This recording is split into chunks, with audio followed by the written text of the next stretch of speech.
everybody. Why don't you get it? I don't want our relationship to be ruined. I don't want to lose a son. I accept your plans to marry Mariella. Wait, Dad, are you serious? Yes, absolutely. In that case, all right. I guess we agreed on something for the first time. I never thought it's possible. Lying heart.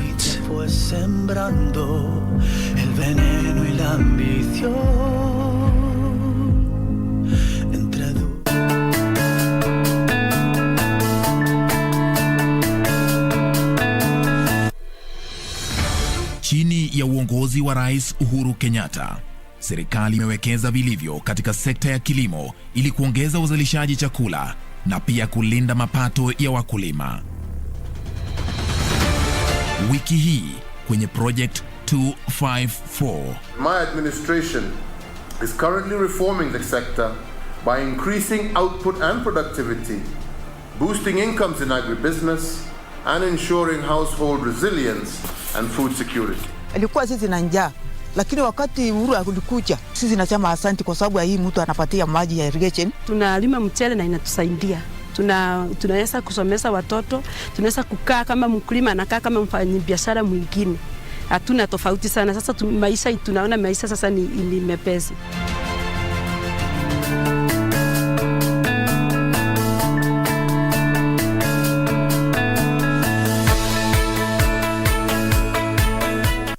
To all our prospective candidates, are you an aspiring candidate in the upcoming general elections? Do you want your agenda and manifesto to reach your voters effectively? At KBC, we have the most comprehensive and credible online platform that has profiles of all prospective candidates. Log on to www.kbc.co.ke/2022 aspirants and let Kenyans know more about you, your past achievements, your manifesto, and your development agenda once you get elected to office. What's more, the website is easy to navigate. We will create your profile, post pictures and short videos with your campaign messages at affordable hosting fees. Log on to www.kbc.co.ke/2022 aspirants today and establish your brand authority as we lead towards the forthcoming general elections.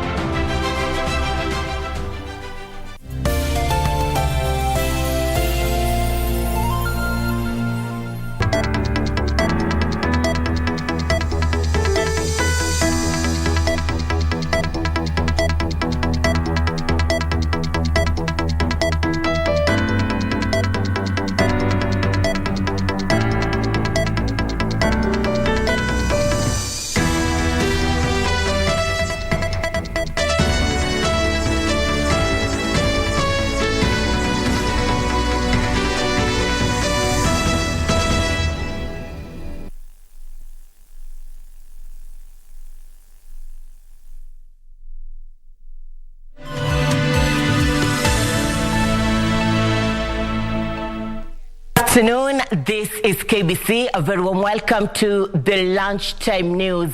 Political parties continue to take shape here in the country. IEBC says political parties should conduct their primaries between the 16th of April to 26th of the same month, and across the borders there is an assault in Ukraine. We have details on that and many more. Do interact with us on all our social media platforms at KBC Channel 1. My name is Irene Muchuma Odim. On sign language interpretation, we have Lucy Mwaura. Russian forces have launched a major military assault on Ukraine with reports of explosions near major cities across the country. In a pre-dawn TV statement, Russian President Vladimir Putin said Russia did not plan to occupy Ukraine, but said Moscow's response would be instant if anyone tried to stop this. Shortly afterwards, attacks were... River Kayan, located adjacent from the sugar milling company, was also affected by the waste when it caved in. Tumejaribu kuongea na hao wasungu watengeneze watoi bogas hapa. Sisi tuko na shida kubwa sana kwa sababu hata mtoni sisi ya maji wameharibu maji kabisa. Transmara West Sub-County Police Commander Hamisi Ganzala say assistance of sniffer dogs has been sought to locate the victims. As for now, still the operation is ongoing. The company has deployed its excavators at the site, trying to search for the missing people. Locals are pointing an accusing finger to the company's management for endangering their lives from detrimental waste disposal. Tunataka haki itendeke mahali hapa kwa sababu hata pia wakulima wanakandamizwa na tuko na viongozi. Na hawa viongozi hakuna siku wanachukua jukumu kuja kusikiliza hata mkulima analia nini. According to residents, fish in the neighboring river are dying owing to contaminated water. Efforts by KBC Channel 1 to reach the management were futile.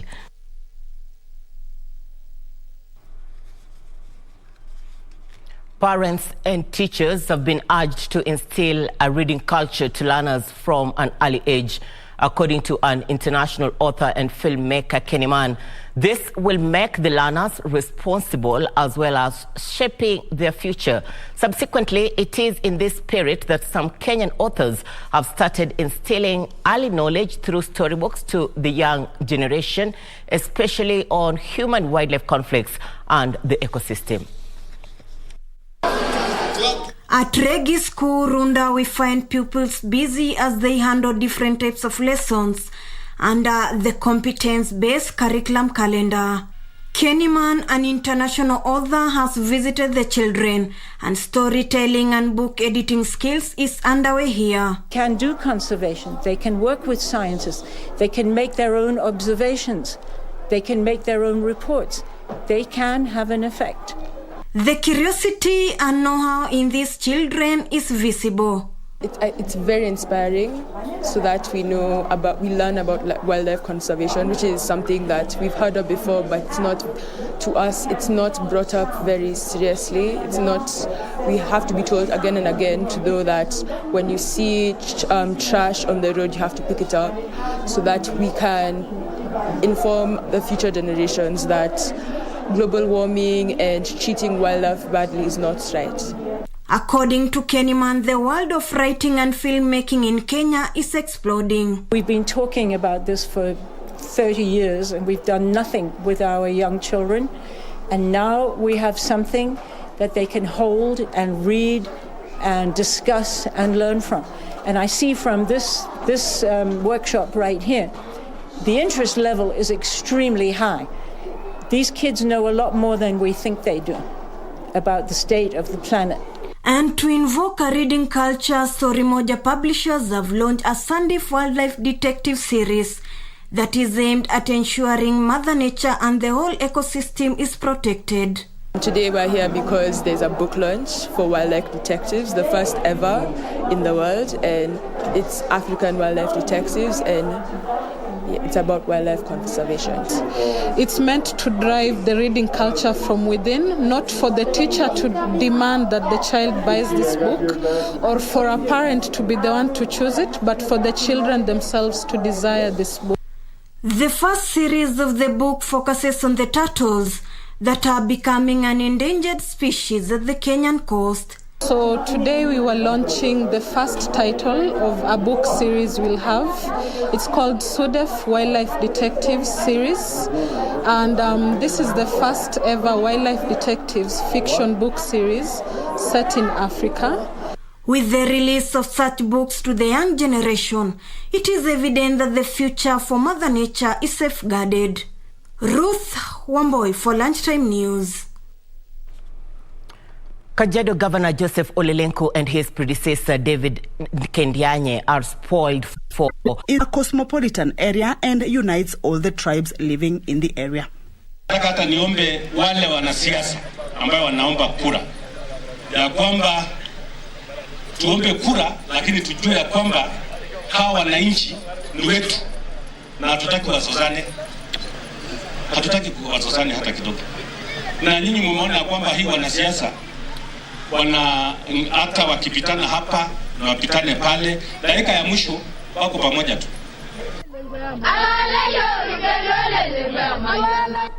Away from politics, the body of 16-year-old Faith Jelimo, a student who died at the Pemwai Girls Secondary School in Baringo a week ago, has finally been laid to rest at their home in Heloyo, Mosop in Nandi County. Faith is said to have fallen ill but was allegedly not attended to by the school's authorities.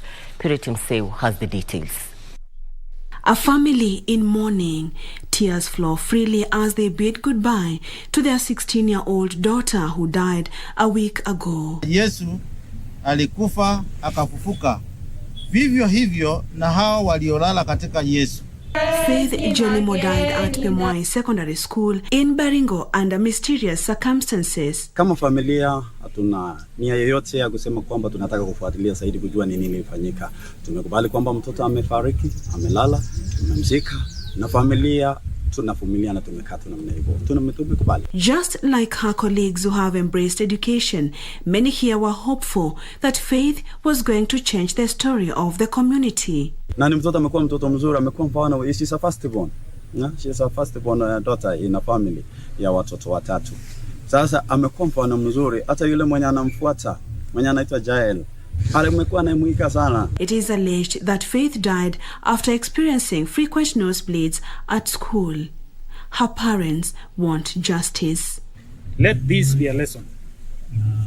All the principals of various schools in Kenya, the matrons and the teachers on duty, they should take their responsibility seriously in matters dealing with the students, particularly when a student complains of a health matter. Purity Museo, Lunchtime News. Residents of Karambari sublocation in Irene constituency, Embu County, have received relief food from the national government following the ravaging drought that has hit the area. This is after area received poor rains late last year that caused total crop failure. It was a sigh of relief for hundreds of Karambari sublocation Bere North constituency residents in Embu County who have been hit by hunger following failed rains that hit the region late last year. The national government donated 50 bags of rice and beans as well as canned meat as part of the consignment of emergency relief supplies to over 2.3 million Kenyans in 23 arid and semi-arid counties affected by drought. Mimi mwenyewe nitatembea counties zote 8 za Eastern Region kuhakikisha kwamba wananchi wamepata chakula vile rais ameagiza. Regional Commissioner Evans Achoki said the situation was unfortunate and promised that the government had put contingency measures to ensure all affected families were cushioned against drought. Upande wa chakula ilikatikiwa na mvua kama haijakuwa. Pande ya mvua haikuwa sawa. Mwito wetu kwa serikali, tungependa sana usaidizi. Enye ilinyesha kamvua kadogo, enye kapotea. Watu wengi wakuwa wamepanda, mbegu zenyewe zilikauka kwa samba na kuna mafuno tulipata. Achoki promised to engage the main water service provider, Embu Water and Sanitation Company, to ensure the area classified as ASAL is provided with piped water for domestic use. Meanwhile, plans are underway for construction of a mega dam that will ensure locals who solemnly rely on agriculture have supply of the commodity for irrigation. Frederick Moki for Lunchtime News. Bishop David Kiruthi Gatimu has been elected as new Archbishop of the African Independent Pentecostal Church of Kenya. Bishop Gatimu tunapatia maji ya irrigation. Tunalima mchele na inatusaidia. Tunaweza kusomesha watoto, tunaweza kukaa kama mkulima na kaa kama mfanyabiashara mwingine. Hatuna tofauti sana. Sasa maisha tunaona maisha sasa ni mepesi.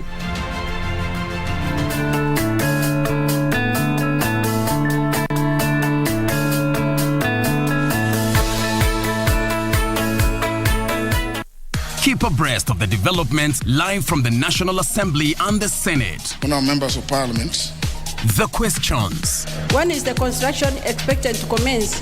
The motions. Beg to give notice for the following motion. The debate. Will as many as want to say aye. The statements. A statement on an issue of general topical concern.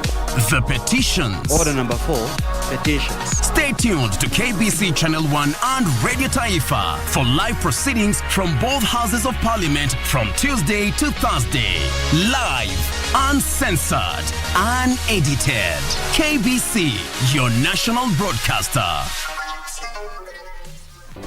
Do you have a news story to share with KBC? Get in touch swiftly on email news@kbc.co.ke or call 0723-892-654 or 0734-780-124.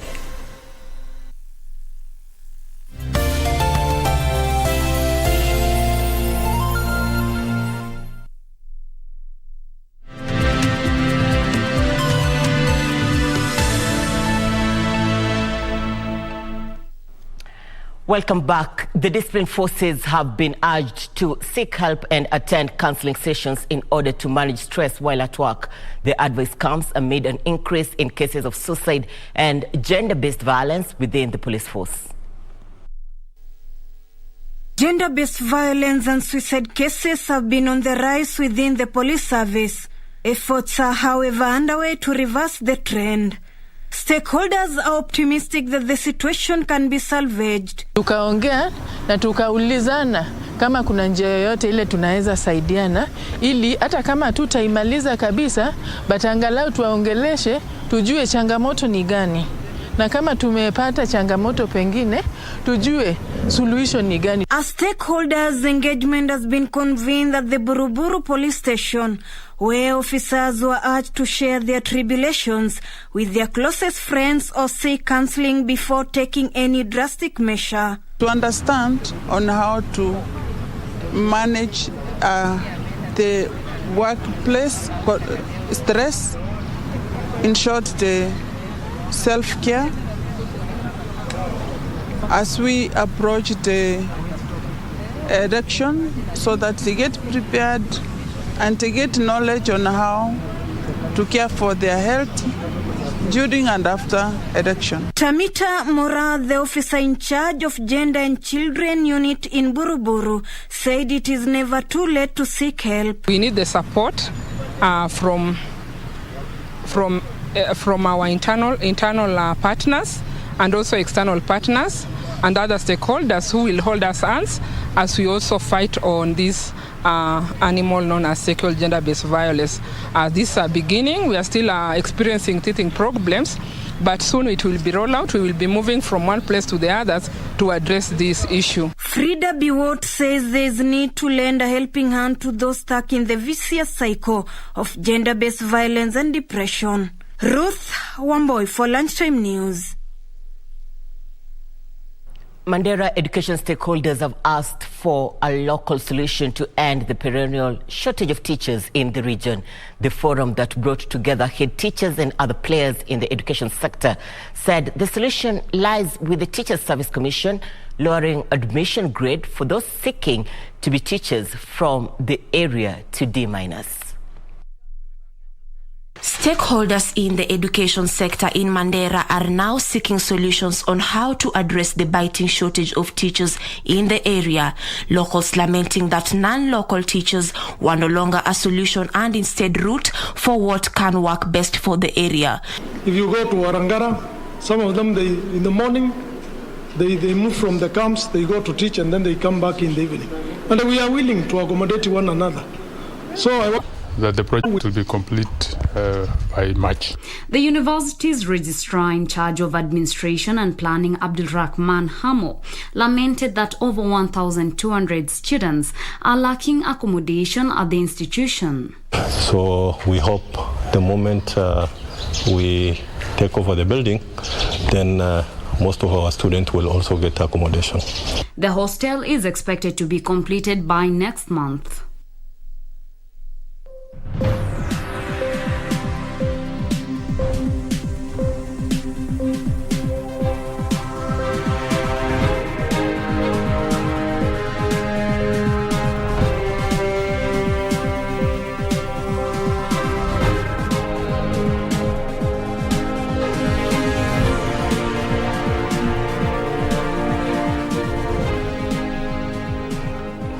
Time for Channel 1 Business News. The price of cooking gas is likely to go up in the coming weeks due to rising price of imported LPG, increased appetite for clean energy and inadequate LPG infrastructure.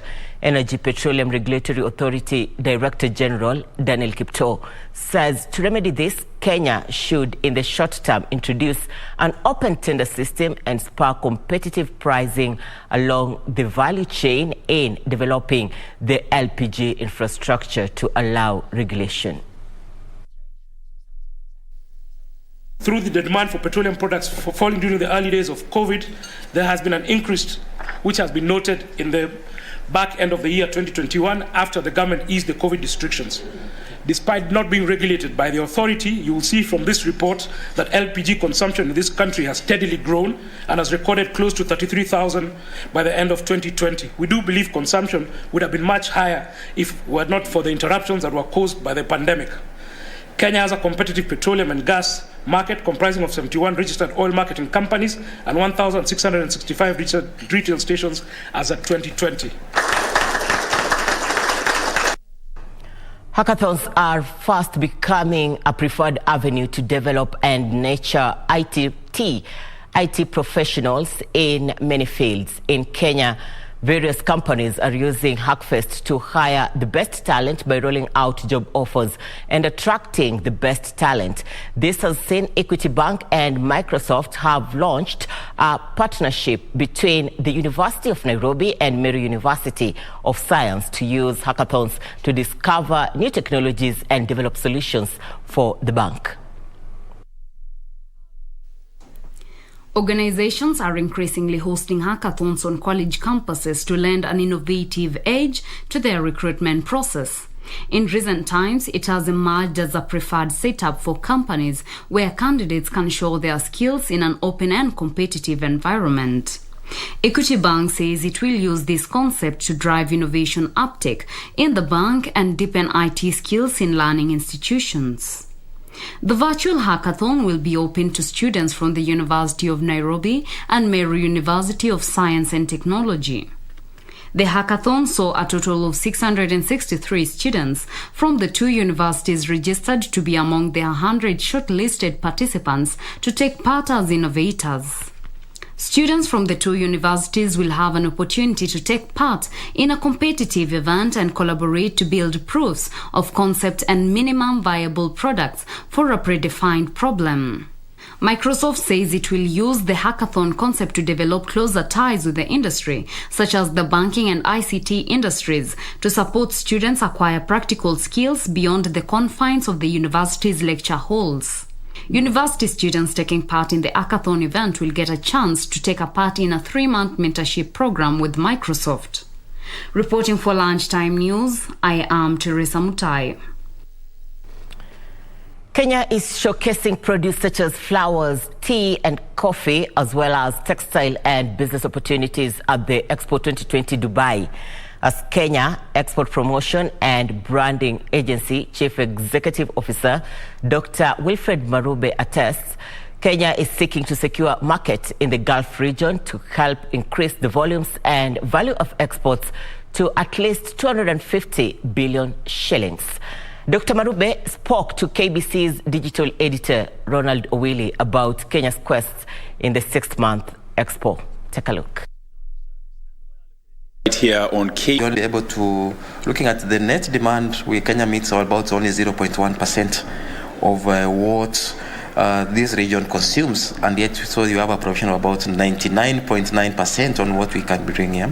So what we need to do, number one, is provide information to the Kenyan producers, create market linkages. That is, let's get to what I would call the exporters to get to appreciate the markets and also meet the potential buyers, regulators, so that we're able to meet the standards. And then, of course, then we also stimulate production of the same. So I do believe this is an opportunity that is immense. It shows that you can be able to bridge the gap if we focus on exporting products to this region, which are agricultural-based products, and which basically Kenya has a competitive advantage over. So I see a huge opportunity, and especially after the Expo, I see that gap narrowing down quite tremendously. Because as part of our ambition, it might look small, but part of the immediate gains that we thought we would achieve after participating in Expo 2020 Dubai was within almost immediately after the Expo, in terms of immediate gains, basically to be able to have trade deals worth 1 billion shillings, and also to investments worth amount that money, and also tourism visits worth amount that money. But in the medium term and long term, we're targeting that we'd want to see a growth up to about 7.5 to 7%, because we move away from 0.1% to about 5-7%, then you can see we'll be able to bridge that particular gap that is there. But we must take advantage of what we are good at, and we are good at agricultural products, because tea is our competitive product, coffee, fresh produce, nuts, but again, even we're talking about human resource, because and service sector, which is also bearing in mind that Dubai, especially the Gulf region, also is quite heavy on service and other areas. And then, what does this mean for small and medium enterprises, which are the largest employers in Kenya? What does this mean for them, especially those in the agriculture sector, perhaps? I think it means for them, number one, there's a market. And for any entrepreneur, and small and medium enterprise entrepreneurs, there is a market for that. Number two, you don't have to own a huge farm for you to be able to export, that you can be able to consolidate. And then the other part is that as an agency, that is Kenya Export Promotion Branding Agency, we exist and we are available to help facilitate them, to help them appreciate that this is what you require for you to be able to export these products to this particular market. These are the particular products which are doing very well in this market, which are facing premium information gap. So that's what we as an agency provide for that, and we are keen on that, because at the moment we are working, and I know that we cannot move away from the digital space. We are working on what we call the Exporters Portal. So Exporters Portal will be basically a digital space where we provide all the information in real time, and even enable the buyer and the sellers to meet. So that's something we're working on currently as a project.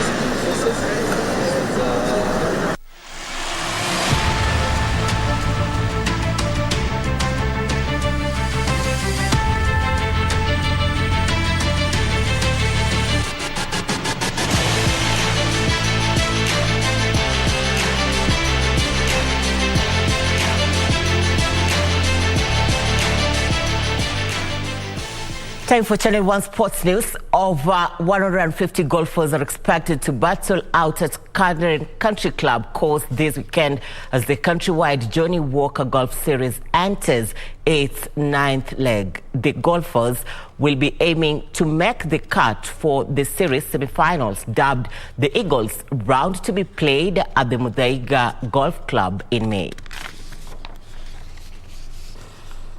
Johnny Walker Golf Series enters its 9th leg with a field of over 150 golfers expected to tee off at the par 72 Karen County Club course this weekend.